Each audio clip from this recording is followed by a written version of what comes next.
Agency ने अगर किसी को पकड़ा हुआ है, मिसिंग पर्सन का जो इशू है वो बड़ा सीरियस इशू है कि घर से इलीगली बॉर्डर क्रॉस करके या चाइनीज और जापानीज फॉरेन इन्वेस्टर्स काम कर रहे हैं। 2024 में आपको याद होगा कि गवादर पोर्ट का जो इंसिडेंट हुआ, उसके बाद नोशी का इंसिडेंट हुआ। 10,000 से थोड़े से ज़्यादा केसेस जो है वो मिसिंग पर्सन का केस नहीं है, बलोच स्टूडेंट्स का केस था।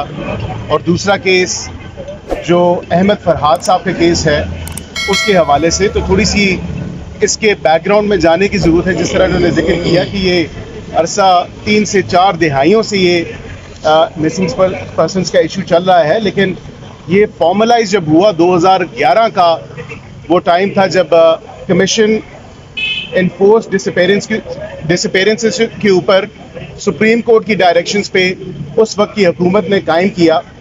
और उसमें जो आदाद शुमार जिस तरह दानियाल साहब ने जिक्र किया कि 10,000 से थोड़े से ज़्यादा केसेस थे और तकरीबन 78% केसेस रिजॉल्व हो चुके हैं।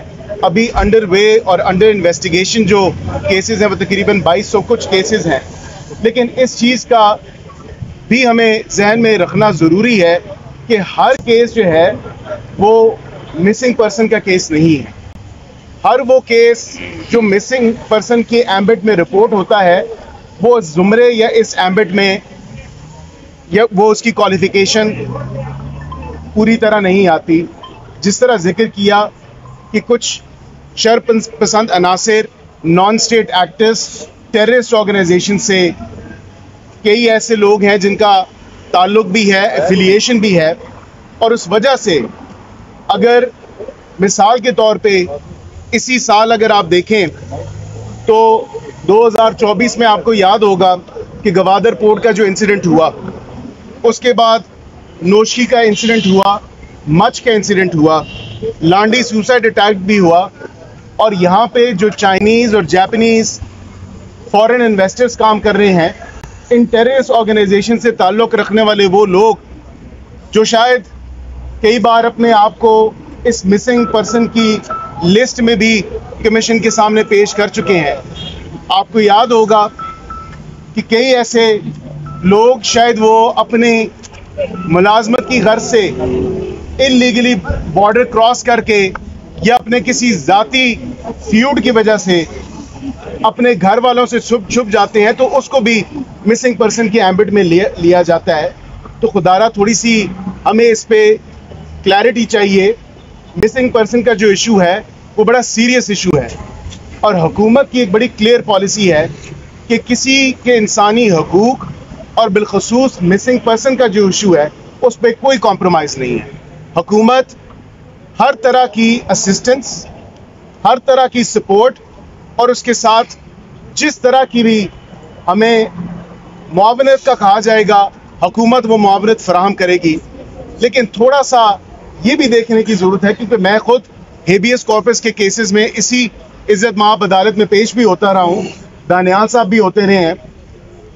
थोड़ा सा एक प्रोसीजर को देखना पड़ेगा कि हेबियस कॉर्पस के या मिसिंग पर्सन के जो अगर उनकी डिटेनर की रिकवरी है तो उसके हवाले से उसके कुछ ना कुछ बैकग्राउंड ज़रूर होता है।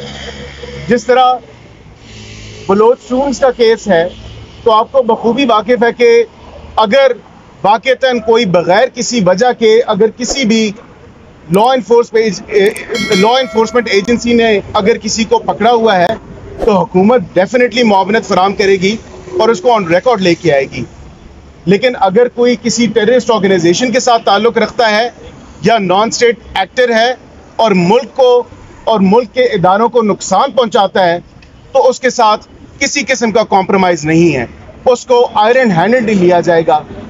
हम बहसीयत हुकूमत तमाम तर जो मुआवनत है, तमाम तर जो सपोर्ट है वो हम फराहम करने के लिए तैयार हैं और फराहम कर भी रहे हैं। जहां आपको याद होगा कि PDM के टाइम पे भी वज़ीर आज़म पाकिस्तान उस वक़्त इसी अदालत में इस्लामाबाद हाई कोर्ट में पेश हुए थे। उस टाइम के चीफ जस्टिस के सामने वो पेश हुए और कई वज़रा भी पेश हुए। तो ये इशू एक नादिर मौका है इस इन्फोर्स डिसअपेरेंसेस या मिसिंग पर्सन के इशू को वंस एंड फॉर ऑल इसके ऊपर कानून साजी करके इसको बाकायदा तरीके से हमें डिसाइड करना चाहिए। और लेकिन ये बात भी रखें क्योंकि ये एक पब्लिक इंपॉर्टेंस का इशू है और इस पब्लिक इंपॉर्टेंस के जो इशू पे पार्लियामान को भी हमने एतमाद में लेना है और कमेटी ऑलरेडी हमने तश्कील पिछली हुकूमत में भी दी हुई थी और अभी भी हम इस पे कमेटी तश्कील दे रहे हैं और कैबिनेट कमेटी इस पे बनेगी। अगर कोई ऐसी ऑब्जर्वेशंस या कोई ऐसी रिकमेंडेशंस किसी भी इदारे से आती हैं बशमूल हाई कोर्ट्स के या सुप्रीम कोर्ट के, तो हुकूमत वक्त उसको डेफिनेटली कंसिडर भी करेगी, उसको लेजिस्लेशन में इनकलकेट भी करेगी और उसको एक पॉलिसी फॉर्मेशन की तरफ लेके जाएगी ताकि ये issue once and for all हम डिसाइड करें, बजाय इसके कि रोज इस तरह की हेबियस पिटिशंस या मिसिंग पर्सन का जो इशू है वो अदालतों में आए। तो हुकूमत का सीरियसनेस लेवल आप ये देख सकते हैं कि पिछले कई सालों में मुख्तलिफ अदवार में ये इशू काफ़ी हद तक 78% जो है रिजॉल्व हो चुका है और आइंदा भी हमारी कोशिश है कि इस इशू को हल तलब करें और इस इशू पे सीरियसली एक पॉलिसी फॉर्मेशन हो तमाम स्टेक होल्डर्स को बिठा के। लेकिन ये बात ज़हन नशीन कर लें कि अगर पाकिस्तान मुखालिफ और पाकिस्तान के खिलाफ कोई अगर ऐसे अनासिर हैं जो मिसिंग पर्सन का लिबादा ओढ़ेंगे तो उनके साथ किसी किस्म का कॉम्प्रोमाइज़ नहीं है, उनके साथ सख्त से सख्त जो कानूनी कार्रवाई होगी वो अमल में लाई जाएगी। जब ऑपोजिशन में होती है तब जाके बलोचों के कैंपों में भी बैठती है, जाके उनसे इजहार यकजहती करती है, मिसिंग पर्सन के मामले पे भी बोलती है। और दूसरी बात यह कि शायद जो अहमद फराज साहब हैं उनको क्या मसला था, एजेंसी को उनसे क्या मसला था, क्या वो खतरा बने हुए थे, कोई इस तरह का कोई मुल्की सालमियत के लिए जो खतरा? देखिए, आपने सवाल किया, आपके सवाल ऑन रिकॉर्ड आ चुका है और ये बात वाज़े तौर पे आई है कि किसी लॉ इन्फोर्समेंट एजेंसी ने अहमद फराज साहब को नहीं उठाया। ये ऑन रिकॉर्ड बात आई है थ्रू डिप्टी अटॉर्नी जनरल और एडिशनल अटॉर्नी जनरल साहब ने वाज़े कोर्ट में बयान दिया है और अपने कमेंट्स जमा कराए हैं जिसमें कहा है कि कोई law enforcement agency Ahmad Faraz साहब को नहीं उठाया गया। लेकिन अगर हमें थोड़ा वक्त दिया जाए इसको ट्रेस आउट किया जा सकता है।